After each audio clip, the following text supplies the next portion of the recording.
Good morning, dear students. Now, dear students, we people are going to start with price discrimination. आप लोगों को पता है price discrimination कब occur होता है? When a producer sells a specific means only one commodity or a service to different buyers at two or more different prices for reasons not associated with difference in cost.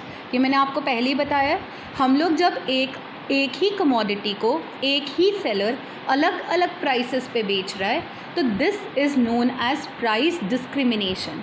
और जो seller उस commodity को अलग अलग prices पे बेच रहा है उसको कॉस्ट से कुछ लेना देना नहीं है। For example, let's try to understand railways, doctors, lawyers, chartered accountant, they charge different rates for their services that vary according to the income of their clients, right? Isn't it? आप लोगों को भी आइडिया होगा इस चीज़ का। After all you are the budding chartered accountants, तो आपको ये चीज़ पता होनी चाहिए ना। डियर स्टूडेंट्स, तो कभी आपने सोचा अगर cost is not a reason तो फिर ये प्राइस डिस्क्रिमिनेशन क्यों होती है? प्राइस डिस्क्रिमिनेशन इसलिए होती है ताकि जो सेलर्स हैं वो अर्न कर सकें maximum profit, monopoly profits. Is that clear? ताकि they can enjoy the economies of scale, ताकि they can dispose of the surplus stock. अगर इनके पास इनकी कंट्री के अंदर बहुत सरप्लस स्टॉक पड़ा है तो ये उसको डिस्पोज ऑफ कर सके किसी और कंट्री के अंदर। Is that clear? They keep the variation in the prices, right? So यहाँ पर इस चीज़ को हम लोग डंपिंग बोलते हैं। You would be just reading it dumping in the higher classes, not for now. Dumping के अंदर होम मार्केट में तो बहुत महंगा प्राइस होता है, लेकिन जो फॉरेन मार्केट होती है उसमें they sell it at a lower price to enjoy the economies of scale. What is economies of scale? जहाँ पर यूनिट कॉस्ट ऑफ प्रोडक्शन बहुत कम हो जाती है। Next is to secure the equity through pricing, मतलब आउटपुट एक fixed amount 100 unit produce करेंगे, एक मार्केट में 60 बेच देंगे तो एक में 40 बेच देंगे। Equity through pricing. और इक्विटी थ्रू प्राइसिंग का क्या मतलब है कि इनका जो मार्जिनल रेवेन्यू ऑफ ए है वो मार्जिनल रेवेन्यू ऑफ बी के बराबर होगा, which is equal to the marginal cost. Is that clear? जब आप डायग्राम देखेंगे तो you will be clear regarding this thing. Next is बच्चे to capture the foreign markets. Again ये अपनी फॉरेन मार्केट्स को क्या करना चाहते हैं? कैप्चर करना चाहते हैं। So these are the reasons जिसके कारण से price discrimination is being done. Now dear students, let's start with the degrees of price discrimination. Do you know the degrees of price discrimination are given by Professor Pigou? Yes, do remember the name Professor Pigou. And he has explained price discrimination with consumer surplus enjoyed by the consumers. But do you know what is consumer surplus? Yes. Consumer surplus is what the consumer is willing to pay over and above the price of a commodity. Do you remember the formula? What a consumer is willing to pay minus what he actually pays.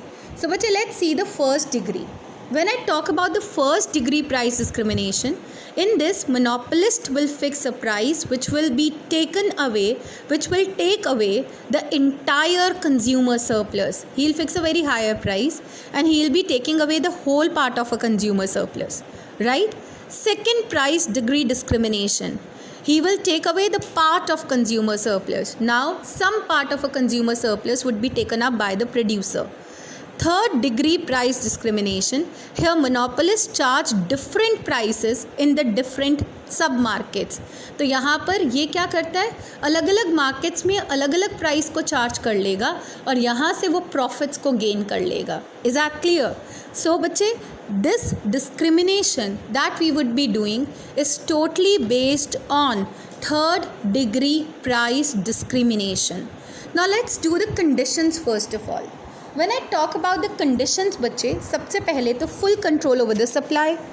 तो यहाँ पर full control over the supply कब होगा? तभी होगा जब एक firm का full control over the price है। और फुल कंट्रोल एक फर्म का कब होता है? Only under monopoly market condition, neither under perfect nor under monopolistic. Is that clear? So you should be remembering, यहाँ पर एक तो कोई भी राइवल फर्म्स नहीं है, यहाँ पर कोई भी ऐसा नहीं है जो कि होमोजीनियस प्रोडक्ट को बेच रहा है, यहाँ पे कोई भी ऐसी फर्म नहीं है जो कि प्राइस टेकर है। यहाँ पे क्या है? Firm is a price maker which is industry which is again a price maker.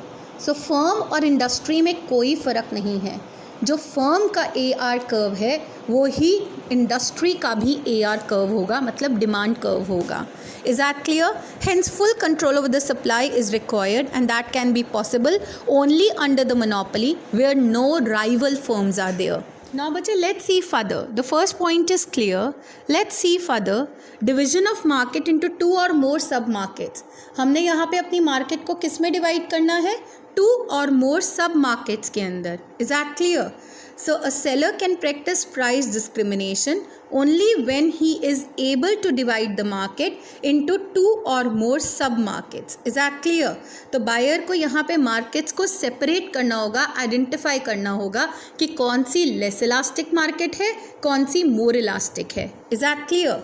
Different price elasticity under different markets. आपको पता ही है, पहले तो वो सेपरेट करेगा टू अलग मार्केट्स को, और दोनों अलग मार्केट्स की अलग अलग इलास्टिसिटीज़ होनी चाहिए. बच्चे, why it is? Because monopolist can charge a higher price जहाँ पर लेस इलास्टिक मार्केट है, जहाँ पर उसको पता है कि कंज्यूमर्स की डिमांड में कोई ख़ास फ़र्क नहीं पड़ने वाला, चाहे वो प्राइस हाई भी रख दे. लेकिन उसको एक और बात पता है कि अगर तो मोर इलास्टिक मार्केट है, वहाँ पर अगर वो प्राइस में थोड़ी सी भी वेरिएशंस करता है तो डिमांड बहुत हाईली इफेक्ट हो जाती है, तो वहाँ पर he would be charging a lower price. Is that clear? Fourth very important point, no possibility of resale. Resale नहीं होना चाहिए. It should not be possible for the buyers of low priced market to resell the product to the buyers of high priced market. Is that clear? Next is equilibrium under the price discrimination. But when I talk about the equilibrium under price discrimination, you should remember A market के अंदर marginal revenue of A किसके बराबर है? Marginal cost के बराबर. B market के अंदर marginal revenue of B is equal to the marginal cost. और जो हमारी एग्रीगेट मार्केट है वहाँ पे summation of MR is equal to MC. So what is our conditions now? Our condition is aggregate MR should be equal to MC, और individual markets के basis पे देखेंगे तो इंडिविजुअल का MRA should be equal to MRB which is equal to MC. तभी अब आप जब डायग्राम देखेंगे तो मैं MC जहाँ पर इक्विलिब्रियम डिटरमाइन होता है ना, summation of MR is equal to MC से, वहाँ पे I am going to draw a line जो कि दूसरे कर्व्स के थ्रू काटने वाली है, और वो MRA और MRB को जहाँ पर टच करेगी वहाँ पे उन मार्केट्स का इक्विलिब्रियम डिटरमाइन होगा. राइट? और एक और पॉइंट जो बहुत इंपॉर्टेंट है, MC should always be rising. So dear students, I think this was all related to the theory section. Now I would be showing it to you on the board how the price discrimination takes place. But do remember the key point that one single commodity, one single seller, two or more different sub-markets at two or more different prices. Do remember, जहाँ पे low elasticity है वहाँ पे he keeps a higher price, और जहाँ पे more elasticity है there he keeps a lower price for the commodity. So this was all, and do remember the conditions also. Dear students, we are going to start with this topic, that is price discrimination. I told you price discrimination is possible only under monopoly, not under any other market condition, because this is possible only where the firms are the price makers. So you know it very well, under monopoly the firm is a price maker, the firm is an industry is firm, full control over the price. Why not under monopolistic? Because partial control over the price is there by the firm. Why not under perfect? Because no control over the price is there. So let's start with this price discrimination in detail now. See बच्चे, हम लोगों ने features तो पहले ही करनी है. I would be just recalling the features again for you people. सबसे पहला फीचर, व्हाट इज इट? यहाँ पर you should remember only one single commodity is there. Why single commodity? Because it is a monopoly here. तो monopoly के अंदर सिर्फ एक ही product market में बेचा जाता है, उसके कोई भी क्लोज सब्स्टिट्यूट्स नहीं होते. जब प्राइस डिस्क्रिमिनेशन होगी तो उसके यहाँ पर ये इसका इजी लैंग्वेज में मैंने आपको एक्सप्लेनेशन दिया है. वन सिंगल सेलर होगा और टू और मोर डिफरेंट सब मार्केट्स होंगी, और ये सब मार्केट्स लीगल एक्सेप्टेंस के साथ होती हैं. किसके साथ होती हैं? लीगल एक्सेप्टेंस के साथ. और इन सब सब मार्केट्स में 2 और मोर डिफरेंट प्राइसेस होंगे, मतलब सब मार्केट्स में अलग अलग प्राइसेस पे ये प्रोडक्ट बेचा जाएगा। Is that clear? You should remember this is all done with the help of legal acceptance. और एक और बात, आपने रीसेल नहीं करना है। ऐसा नहीं करना है कि आप एक जो सस्ती मार्केट है वहां से प्रोडक्ट खरीद लो और उसको महंगी मार्केट के अंदर बेच दो। That is totally illegal. One more thing that you should keep in your mind, market जहां पे elasticity of demand for the product is more elastic, वहां पर प्रोड्यूसर को पता है कि थोड़ी सी अगर प्राइस में वेरिएशन करी तो डिमांड में बहुत फर्क पड़ जाएगा, इसीलिए वहां पर ही charges a lower price for the commodity. Is that clear? And market जहां पे ED is less than 1, he charges a very high price for the commodity. Now बच्चे, आप लोग क्या सोचोगे कि ये प्राइस डिस्क्रिमिनेशन के पीछे मोटिव क्या है? कॉस्ट से रिलेटेड कोई मोटिव नहीं है, उल्टा इसके बहुत सारे अलग मोटिव्स होते हैं, जैसे कि मोनोपोली प्रॉफिट्स को अर्न करना, या हमारे को अपने प्रोडक्ट को डंप करना है, या हमने अपनी मार्केट को एक्वायर करना है। Is that clear? तो बहुत सारे रीजंस हैं जो मैंने आपको ऑलरेडी पहले ही बता दिए हैं। नाउ बच्चे, we should be knowing about the producers equilibrium. Remember, producer equilibrium कहाँ पे होगा? यू शुड ऑलवेज कंसिडर, हम लोग अभी 2 मार्केट्स ले रहे हैं and price discrimination is a 3rd degree discrimination. ये डिग्रीज मैं आपको बाद में बताऊंगी। There are 3 degrees as given by Pigou. 1st degree price discrimination, 2nd degree price discrimination and 3rd degree price discrimination, जहां पे मार्केट 2 और मोर सब मार्केट्स में डिवाइडेड होती है। So this discrimination is related to 3rd degree price discrimination. Let's see the conditions. Remember, conditions पे questions आ सकते हैं। समेशन ऑफ एमआर किसके बराबर होना चाहिए? एमसी। बच्चे, what is summation of MR? Summation का मतलब होता है एग्रीगेट एमआर। एग्रीगेट एमआर मतलब total MR should be equal to MC.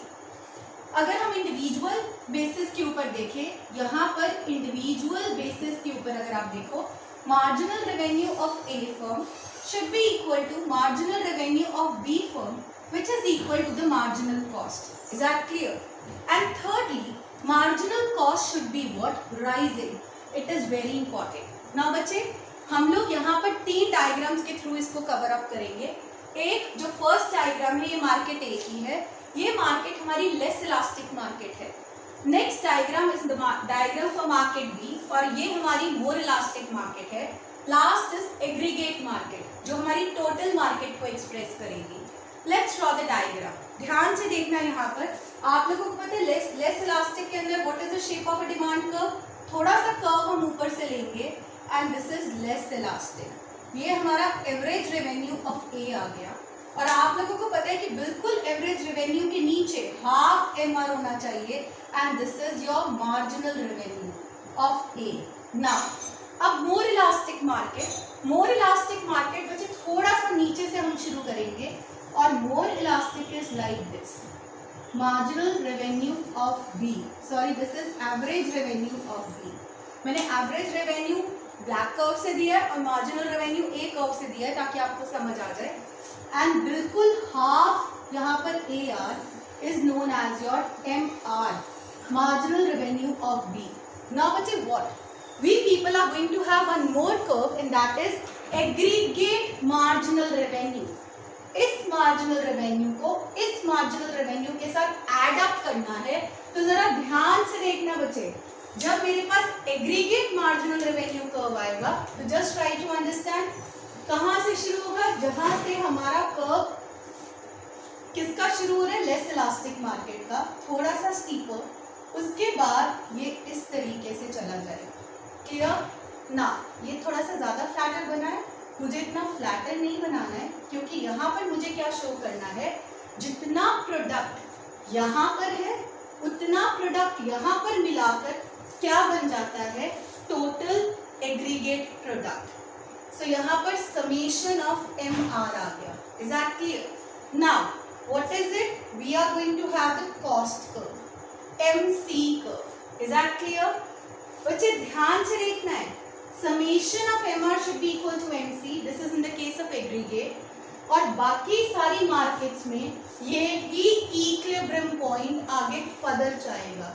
So I am just taking up equilibrium point like this. यहाँ पे equilibrium, और इस मार्केट के अंदर equilibrium is here. Clear or not? Now output determine हो गया यहाँ पे, and how much output is determined? In this market the output is OQA. In this market the output is OQB. OQA plus OQB is equal to your total output C है. Is that clear? Now इसको output star भी दे सकते हो. इतना plus इतना is equal to ये total. Clear? Now अब बारी किसकी आती है बच्चे? प्राइस को डिटरमाइन करने की. अब हम देखेंगे कि मार्केट ए में हमारी प्राइस कितनी है, और आपको पता है प्राइस को कौन डिटरमाइन करता है. Do follow the three things same. Output is determined by MR and MC curve. Price is determined by AR curve. यहाँ पे हमें कॉस्ट नहीं चाहिए, सिर्फ प्राइस तक की चाहिए. इसी आउटपुट पे जस्ट वेट, थोड़ा सा आउटपुट को यहाँ पे सही है. ओके, इसी आउटपुट पे यहाँ पर बच्चे मेरी कॉस्ट की प्राइस कितना होगा, तो ये कर्व ऊपर तक जाएगा यहाँ तक. This is particularly the price in the A market. Clear? अब हमने यहाँ पर प्रूफ करना है कि हमारा इतने आउटपुट पे प्राइस कितना होगा. तो बच्चे यहाँ पर ध्यान से देखो, this is the price here, right. This is price of B. अगर आप ध्यान से देख रहे हो तो there is a change in the price. Is that clear? Price level में कितना बदलाव है. जहां पर तो लेस इलास्टिक मार्केट है, he keeps a higher price, और जहां पे less elastic market, sorry more elastic है, there he keeps a lower price. See the difference in the level of the prices here. यहाँ पे प्राइस यहाँ पर है और यहाँ पे नीचे है. So this is a difference, you can easily check it out. Hence it is being proved कि जो तो less elastic market होगी वहाँ पे seller is going to charge a higher price, और जहाँ पर more elastic market है वहाँ पर the seller is going to charge a lower price for the commodity. और एक और जो बहुत important point है यहाँ पर, this is what marginal revenue summation is equal to MC, point of equilibrium. यहाँ पर हमारा ये इक्विलिब्रियम पॉइंट है, और इसका क्या मतलब हो गया? This is marginal revenue of B is equal to MC, and at this point this is also the equilibrium one point. Marginal revenue of A is equal to marginal cost. Clear? Hence it is proof. Individually equilibrium कहाँ पे बनेगा? जहाँ पे aggregate के अंदर MR is equal to MC, मतलब aggregate MR is equal to MC, वो ही लाइन एंड तक फॉलो होगी to determine what the point of equilibrium. Is that clear? So what is your proof now? Remember, less elastic market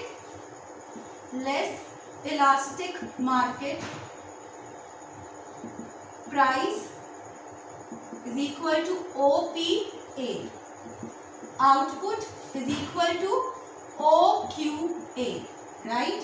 Now यहाँ पर more elastic market price is equal to OPB, output is equal to OQB. अब aggregate के अंदर अगर हम लोग यहाँ पर देखेंगे आउटपुट, ये OQ, मैं यहाँ पर OQ स्टार डाल देती हूँ. OQ star is equal to, ध्यान से देखो बच्चे, आउटपुट इतना प्लस इतना, OQA प्लस OQB, ये हमारा कंप्लीट आउटपुट हो गया. और अगर आप यहाँ पर देखोगे, when you compare the prices here, I am going to compare the prices, I feel that OPA greater है OPB से. Hence it is proved, more elastic the market, lower is the price. Less elastic is a market, higher is the price, and this is all about price discrimination. So before winding the price discrimination, let me tell it to you once again that one single commodity, one single seller, but he is selling the product in two or more different sub-markets at two or more different prices.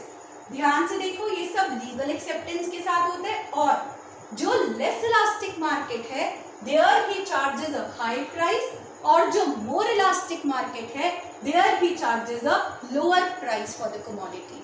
Thank you. So dear students, let's start with one more topic that is left out from your this chapter, price determination in different markets, and that is the basic market and its classification. So dear students, the term market refer not necessarily to a place but always to a commodity and the buyers and sellers who are in direct competition with one and another. So इसका क्या मतलब हो गया कि market के लिए ज़रूरी नहीं है कि एक प्लेस का होना ज़रूरी है. Market can be anywhere where a buyer, a seller, a product is there. There you have a market. It can be on phone, it can be on television, it can be anywhere. Is that clear? आजकल तो वो mobile phones के अंदर ही इतने सारे लोग होते हैं, इतने सारे ग्रुप्स होते हैं आप लोगों के. They are selling their product on the mobile phone only, isn't it? WhatsApp के through. So that is also a market because a buyer is there, a seller is there, a product is there. एक bargaining है, एक उसका price है. और about you have a knowledge about the market conditions. Why? इतने सारे groups होंगे, वो सिमिलर चीज़ें आपको बेच रहे हैं, तो यू हैव अ नॉलेज ना मार्केट कंडीशन की. सो बच्चे let's see to it. This means market के लिए एक प्लेस का होना ज़रूरी नहीं है, बट मार्केट के लिए क्या चीज़ ज़रूरी है? All the buyers and sellers of a good और service who influence the price.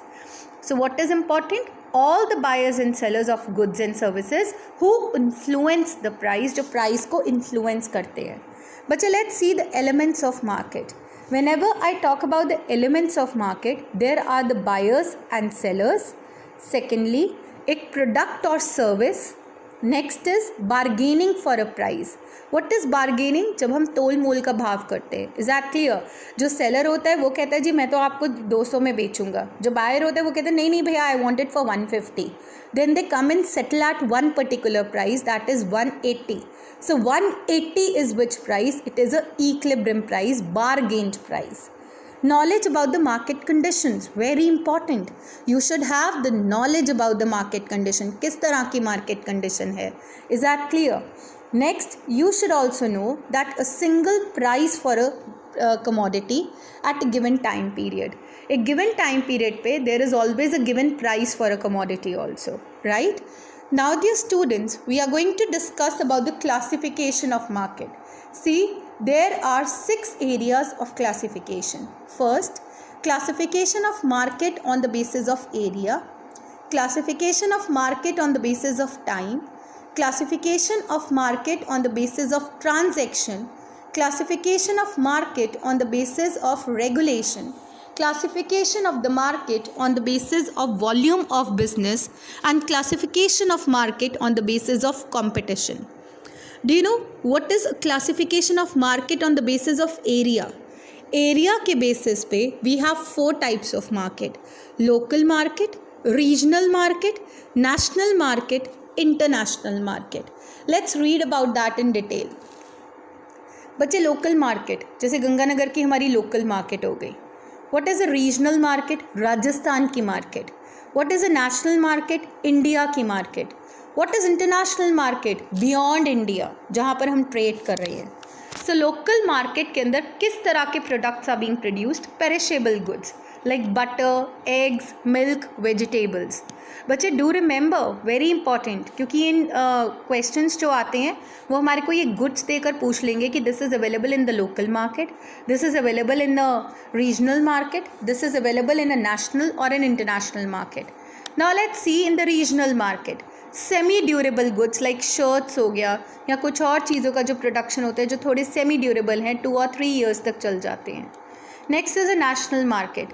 Durable goods and industrial goods like plant and machinery, they are being produced in the national market. Now बच्चे, what about the international market? Precious commodities like diamonds, gold, silver, all these are produced under the international market. Now बच्चे, let's talk about the time. On the basis of time, 4 तरह की again markets होती हैं. What are they? Very short period market, जिसको हम लोग market period भी बोलते हैं, short period market, long period market and very long period market. Now बच्चे this concept of market is given by Alfred Marshall. Please remember the name. Who gave this concept of time element? Alfred Marshall. And बच्चे very short market के अंदर कौन सी goods की supply होती है? Perishable goods. और आपको पता है वेरी शॉर्ट मार्केट हमने सप्लाई वाला लेसन के अंदर टॉपिक किया था, and that is what supply को हम लोग चेंज नहीं कर सकते. यहाँ पे हमारी सप्लाई लिमिटेड होती है टू द एक्सटेंट जितना प्रोड्यूस हुआ है. तो what is the shape of a supply curve here? Perfectly inelastic in nature, right. Next is short period market. अच्छा, what is the other name of very short period market? You call it a market period. Which period do you call? Market period. Now what's a short period? When I talk about a short period, supply can be changed due to the law of variable proportions. आप लोगों को याद है ना, production वाला chapter किया था. Short period के अंदर प्रोडक्शन सिर्फ वेरिएबल फैक्टर के कारण से बदलती है. So that's why due to the law of variable proportion supply could be change to only some extent. Is that clear? Long period. अब लॉन्ग पीरियड में आपको पता है सारे के सारे फैक्टर्स वेरिएबल हो जाते हैं. जो फिक्स्ड फैक्टर्स थे वो भी वेरिएबल हैं. No difference between a fixed and a variable factor. इसीलिए in the case of the long run हमारी supply can be change to unlimited account due to the law of returns to scale. Do remember. Now very long period. बच्चे very long period को हम secular period बोलते हैं. And यहाँ पर आपको पता है अब फैक्टर्स ऑफ प्रोडक्शन तो जितने चेंज होने थे वो लॉन्ग में बदल गए. तो अब हमारी प्रोडक्शन किसके बेसिस पे चेंज होगी? और प्रोडक्शन के कारण सप्लाई किसके बेसिस पे चेंज होगी? Change in the factors like capital supply, population, technological advancement. Is that clear? Now बच्चे we have a third case of the market and that is what? Nature of transactions. Transactions का जो nature होता है वो दो तरह की markets होती हैं, spot market and future market. Spot market is also known as current market, right. On the spot जो हम लोग ट्रांजेक्शन्स कर रहे हैं. Is that clear? लाइक सौदा अभी काट दो, सौदे को अभी बुक कर दो, ये स्पॉट ट्रांजेक्शन्स हैं. ऑन द स्पॉट डॉलर की क्या कीमत चल रही है? इफ़ अ डॉलर इज 76.25 तो हम लोग ट्रेड जो करेंगे वो 76.25 के बेसिस पे ही करेंगे. Is that clear? अब एक होती है बच्चे फ्यूचर मार्केट. फ्यूचर मार्केट को हम हेजिंग मार्केट भी बोलते हैं. What do you call it? Hedging. It is a risk taking market. हम कोलैबोरेशन तो आज कर लेंगे, एग्रीमेंट तो आज साइन कर लेंगे, लेकिन वो एग्रीमेंट मटीरियलाइज कब होगा? फ्यूचर डेट के ऊपर. Is that clear?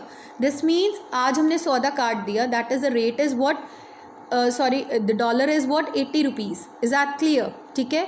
अब इसमें हमें भी फ़ायदा हो सकता है, अमेरिका को भी हो सकता है, राइट.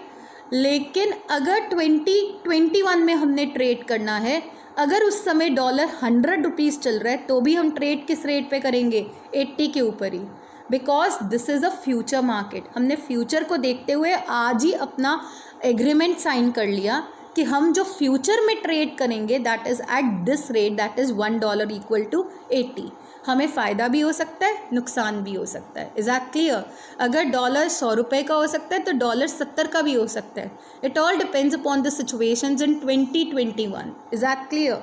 सो दैट मार्केट जहाँ पे हम फ्यूचर डेट के ऊपर ट्रेड करते हैं उस मार्केट को हम फ्यूचर मार्केट बोलते हैं. Is that clear? Now on the basis of regulation. बच्चे रेगुलेटेड का मतलब जहाँ पे रिस्ट्रिक्टेड मार्केट है, जहाँ पे गवर्नमेंट की रिस्ट्रिक्शंस के बेसिस पे चलती है, and that is the example is what? It is stock market controlled by SEBI, securities and exchange board of India, right. Next is an unregulated market. No restrictions on the transactions. Free market है, कोई restrictions नहीं होंगे trade के ऊपर. Next is the volume of business. अब आपका जो volume of business हो सकता है बच्चे वो होलसेल भी हो सकता है, वॉल्यूम ऑफ बिजनेस रिटेल भी हो सकता है. अगर तो होलसेल होगा तो कमोडिटीज़ जो खरीदी जाएंगी और बेची जाएंगी they might be of a larger amount, very larger amount. लेकिन अगर रिटेल है तो commodities are bought and sold in the small quantities for the ultimate consumers. Is that clear? Now let's talk about the competitions. When I talk about the competitions बच्चे, दो तरह के competitions यहाँ पर हम करेंगे, perfect competitive and the imperfect market, and we had already checked out also. Perfect competitive characteristics of perfect competition only, and imperfect के अंदर हमारे पास क्या आएगा, monopolistic competitive market, right? So हमारी यहाँ पर market structures होंगी जिसको अब हम डिटेल में करेंगे. Perfect competition, monopoly, monopolistic competition. Is that clear? ठीक है. And then it is also known as, next is oligopoly. Is that clear? Do remember, monopolistic competition को इम्परफेक्ट कंपटीशन भी बोलते हैं और इसको हम लोग मोनोपोलिस्टिक मार्केट भी बोलते हैं.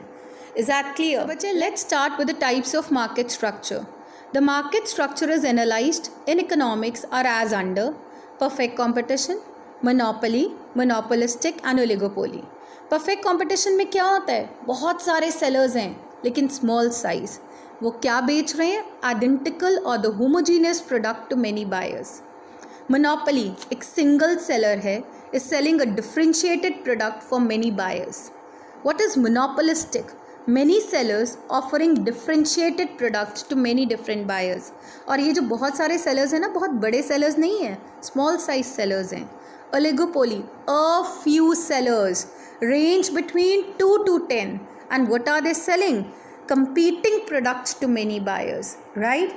बच्चे, let's see the differences here. अब यहाँ पर the aspect is given on the basis of number of sellers. Perfect competition में many sellers, small size के होते हैं. Monopoly में only one. Monopolistic competition के अंदर many, and oligopoly के अंदर a few ranging between 2 to 10. Let's see the second aspect, nature of product. Perfect के अंदर identical product, no differentiation, homogeneous product is produced, same type, same color, same size, same packing. Like example ले लो, अगर market के अंदर सिर्फ Colgate toothpaste produce हो रही है तो वही कोलगेट वाइट कलर की, सेम पैकिंग, सेम साइज की, same everything is being produced. Is that clear? Monopoly, highly differentiated specialised product. Is that clear? Monopolistic, slightly differentiated, specialized products. Remember, monopoly के अंदर एक ही seller अलग अलग products को बेच सकता है, but they are differentiated to each other. मतलब एक अगर gold बेच रहा है तो वो दूसरा silver भी बेच सकता है.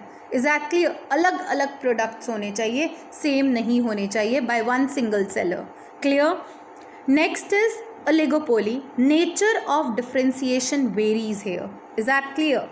Now let's talk about the ease of entry and exit. बच्चे, perfect, free entry and exit but applicable only in the long run. Monopoly, only one seller, तो कोई अंदर enter ही नहीं कर सकता. Is that clear? Monopolistic के अंदर free entry and exit but applicable only in the long run. Oligopoly, only the few sellers are there, so obviously barriers हैं to the entry of new firms. Let's see the control over the price now. बच्चे, perfect में no control over the price, क्योंकि firms क्या है, price taker, industry is what, price maker. Monopoly में absolute control, firms क्या है, price maker. वो ही firm है, वो ही इंडस्ट्री है, वो ही प्राइस मेकर है. मोनोपोलिस्टिक कंपटीशन में बच्चे, each firm is a price maker for its own product. Here you have a partial control over the price because ये लोग प्राइस के बेसिस पे compete नहीं करते हैं, कलर, साइज, क्वालिटी के बेसिस पे compete करते हैं. एंड ओलिगोपोली में भी they have a reasonable control, not much control over the price. बच्चे, now let's see some other areas. Price elasticity of demand. बच्चे, elasticity of demand, do remember I told you AR curve is a demand curve. So perfect competition में AR curve की shape क्या होती है, horizontal. So therefore elasticity is infinity. Monopoly में AR is what, less elastic because no close substitutes of the product are produced here. Monopolistic में more elastic because many close substitutes of the product are produced here. बच्चे, oligopoly के अंदर हम AR curve को indeterminate curve बोलते हैं क्योंकि एक ही कर्व में अलग अलग इलास्टिसिटीज़ हैं. पहले more elastic, then after a kink it is less elastic. I will explain it to you later on. Now what are the examples now बच्चे? When I talk about the perfect competition के examples, food, grains, vegetables, they are the examples. Even gold can be example to some extent. Monopoly में railways, electricity supply, I told you railways में like chair guard का अलग होता है, AC का अलग हो गया, exactly, और एक normal का अलग किराया हो गया. Service provider one, monopoly. Electricity again for commercial purpose different, for यहाँ पर कमर्शियल पर्पस के लिए अलग हो गई, फॉर एग्रीकल्चर पर्पस अलग, रेजिडेंशियल पर्पस अलग, and even for the factory use it is different. Is that clear? Now बच्चे just see to it. Monopolistic competition, soaps, toothpaste, it is particularly monopolistic. When I talk about oligopoly, बच्चे यहाँ पे ये काज गलत लिखा है. Automobile industry always come under oligopoly, pharmaceuticals under oligopoly, cold drinks under oligopoly. Is that clear? Now let's talk about the demand curve. वैसे हम already कर चुके हैं, मैंने आपको प्राइस इलास्टिसिटी के साथ ही बता दिया था. AR curve is a demand curve. So remember, horizontal line parallel to OX axis, price elasticity equal to infinity. Monopoly का AR curve downward sloping, negatively sloped but steeper, elasticity less than 1. Steeper the curve, less elastic it is, more incline towards Y axis. ये line याद रखा करो. Monopolistic negatively sloped, downward sloping, more elastic, flatter, flatter the curve, more elastic, more incline towards OX axis. And oligopoly में kinked demand curve. बच्चे let's see about the profit in the long run. Perfect competition में long run में normal profit होता है, you know it very well, because free entry और exit is there. Monopoly super normal profit, right? एक ही तो firm है, वही इंडस्ट्री है, तो वो तो कमाएगी कमाएगी. मोनोपोलिस्टिक में normal profits, but remember excess capacity is there. And who gave the concept of excess capacity? E.H. Chamberlain. Do remember. And oligopoly में nothing could be stated. Now optimality in the long run, बच्चे do remember, perfect competition अकेला एक ऐसा market condition है जहाँ पे हर एक firm is an optimum firm. Optimum means LAC के मिनिमम पे प्रोडक्शन हो रही है और वो minimum point of LAC is tangent to the minimum point of SAC. Now monopoly can operate at sub optimal level also and monopolistic ideal capacity, not at all an optimal firm.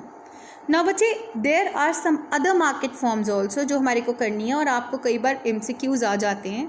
So let's go for the reading. Let's see duopoly. बच्चे duopoly, duo means two. So duopoly is a market condition जहाँ पर सिर्फ two firms हैं market में. It is a subset of oligopoly. Oligopoly में 2 to 10 होती हैं, तो ये एक उसका सबसेट ही हो गया जहाँ पे सिर्फ 2 ही firms हैं. Clear? Monopsony. Do remember, monopsony is a market characterized by a single buyer of a product or service. It is mostly applicable to factor markets in which a single firm is the only buyer of a factor. Monopsony मतलब जहाँ पर सिर्फ एक ही buyer है, is that clear? और कोई buyer नहीं है. Oligopsony. Oligopsony is a market characterized by small number of large buyers. अब यहाँ पे बायर्स तो है बट अगेन स्मॉल नंबर है, लेकिन बहुत बड़े बड़े बायर्स है, बल्क में सामान खरीदते हैं. It is also mostly relevant to the factor markets. ये भी कहाँ पे एप्लीकेबल होता है? Factor markets. ना बच्चे last, bilateral monopoly. It is a market structure in which there is a single seller and a single buyer. Bilateral monopoly, एक single seller, एक single buyer. It is a combination of monopoly market and monopsony market. Do remember, bilateral monopoly is a combination of monopsony and monopoly. Monopsony where a single buyer is there, monopoly where a single seller is there. I hope now that this portion regarding the markets and the classifications is also perfectly clear to you. Thank you.